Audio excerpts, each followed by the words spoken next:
بادشاہ نے محسوس کیا کہ اس کی شہرت، اس کا نام اور اس کی عزت حاتم طائی سے کم ہے۔ بادشاہ کا دل حسد سے بھر گیا۔ اس کے دل میں یہ وسوسہ آ گیا کہ جب تک حاتم زندہ ہے مجھے حاتم سے زیادہ عزت و شہرت نہیں مل سکتی۔ شیطانی ذہن کو استعمال کرتے ہوئے اس نے ایک چالاک، سعادت پسند اور لالچی شخص کو اس بات پر مامور کیا کہ وہ حاتم طائی کو قتل کر کے اس کا سر اٹھا لائے۔ رائے کا یہ دہشت گرد اور قاتل شخص اپنے درکش کو تیروں سے بھر کر اور تیز دھار تلواروں کو میان میں رکھ کر حاتم طائی کے ملک کی طرف روانہ ہو گیا۔ جب وہ حاتم طائی کے علاقے میں پہنچا تو اس کی ملاقات ایک خوش مزاج اور بڑے ہی پرسکون شخص سے ہوئی۔ یہ شخص کرائے کے قاتل کو مسافر سمجھ کر اپنے گھر لے گیا اور اسے پیار اور خلوص سے اس کی مہمان نوازی کی۔ کرائے کا قاتل اس کا الوداع ہو گیا۔ دوسرے دن جب مہمان نے رخصت ہونا چاہا تو خوش گفتگو اور خوش اخلاق مہمان نوازی کا اصرار کیا تو خوشگوار اور خوش اخلاق میزبان نے اصرار کیا کہ مہمان ابھی چند روز اور قیام کرے اور مزید خدمت کا موقع دے۔ کرائے کے قاتل کے دل میں میزبان کی کریم اور بڑھ گئی۔ اس نے کہا کہ مجھے ایک ضروری کام درپیش ہے، اس لیے میں زیادہ دن نہیں ٹھہر سکتا۔ میزبان نے کہا کہ آپ وہ کام مجھے بتا دیں، شاید میں آپ کی کچھ مدد کر سکوں۔ کرائے کے قاتل نے رازداری سے کہا کہ بادشاہ نے مجھے حاتم طائی کو قتل کرنے کا حکم دیا ہے، کے سر پر بڑا انعام مقرر کر دیا ہے۔ اگر آپ حاتم طائی کو جانتے ہیں تو مجھے اس کا پتہ بتا دیں۔ یہ سن کر میزبان مسکرایا اور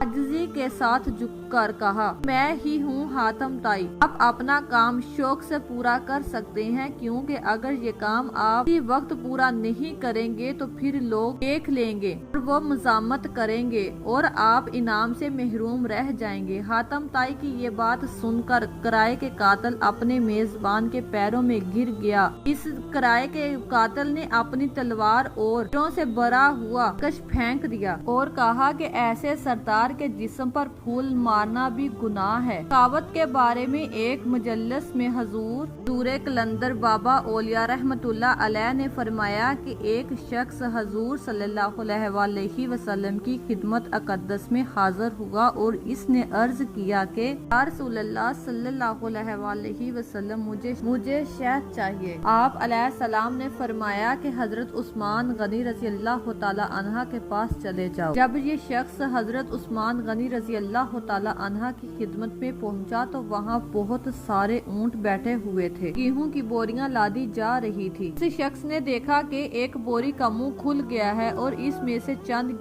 کلو گیہوں زمین پر گر گئے ہیں۔ حضرت عثمان غنی رضی اللہ تعالی عنہ نے جب یہ دیکھا تو انہوں نے اپنے ملازم سے پاس پوچھ کی، اس کو ڈانٹا، یہ گیہوں زمین پر کیوں گرے ہیں؟ آنے والے شخص نے یہ دیکھ کر واپسی کا فیصلہ کیا اور پھر آپ علیہ السلام کی خدمت میں حاضر ہوئے اور فرمایا کہ یا رسول اللہ صلی اللہ علیہ وسلم مجھے شہد چاہیے۔ سورہ اقدس صلی اللہ علیہ وسلم نے بھی یہی ارشاد فرمایا کہ عثمان کے پاس چلے جاؤ۔ سوالی شخص نے ساری کاری بتائی۔ علیہ السلام نے پھر یہی فرمایا کہ عثمان کے پاس چلے جاؤ۔ یہ شخص دوبارہ حضرت عثمان غنی رضی اللہ تعالی عنہ کی خدمت میں حاضر ہوا اور ان کی ملازم سے شہد مانگی۔ ملازم نے حضرت عثمان غنی رضی اللہ تعالی عنہ سے کہا کہ اس آدمی کو شہد چاہیے۔ حضرت عثمان غنی رضی اللہ تعالی عنہ نے فرمایا کہ اسے شہد دے دو۔ ملازم نے برتن مانگا۔ آنے والے شخص نے کہا کہ میرے پاس تو برتن نہیں ہے۔ ملازم نے پھر حضرت عثمان غنی رضی اللہ تعالی عنہ سے عرض کیا کہ حضور اس کے پاس تو شہد لینے کے لیے برتن ہی نہیں ہے۔ حضرت عثمان غنی رضی اللہ تعالی عنہ نے فرمایا کہ شہد کا کپا اٹھا کر دے دو۔ آنے والے شخص نے کہا کہ میں بہت کمزور آدمی ہوں، اتنا زیادہ وزن تو اٹھا کر نہیں لے جا سکتا۔ ملازم ادھر حضرت عثمان غنی رضی اللہ تعالی عنہ کے پاس گئے اور کہنے لگے کہ آنے والا شخص بہت کمزور ہے اور اتنا شہد اٹھا کر نہیں لے جا سکتا۔ حضرت عثمان غنی رضی اللہ تعالیٰ عنہ کو ملازم کی بار بار مداخلت پسند نہیں۔ آپ نے ذرا تیز لہجے میں فرمایا کہ اونٹ پر لاد کر دے دو، اور آنے والا شخص اونٹ پر شہد لاد کر چلا گیا۔ واقعہ بیان کر کے حضور قلندر بابا اولیاء رحمت اللہ علیہ نے فرمایا کہ مجھے اس بات پر حیرت ہے کہ ہر مسلمان دولت مند بننا چاہتا ہے، لیکن کوئی آدمی حضرت عثمان غنی رضی اللہ تعالیٰ عنہ کی عمل کو اختیار کرنا نہیں جانتا۔ یہ پیغمبرانہ صاف اور دل سے فکر تو بندے کے اندر متحرک ہو جاتے ہیں، اور وہ دیکھ لیتا ہے کہ کوئی شے براہ راست موجود نہیں، ہر چیز کا وجود اللہ تبارک تعالیٰ کی حکمیت پر ہے۔ سارے جہانوں کا بادشاہ اللہ تبارک تعالیٰ ہے۔ انسان زندگی میں جس چیز کو حاصل کرنا چاہتا ہے تو ضروری یہ ہے کہ اس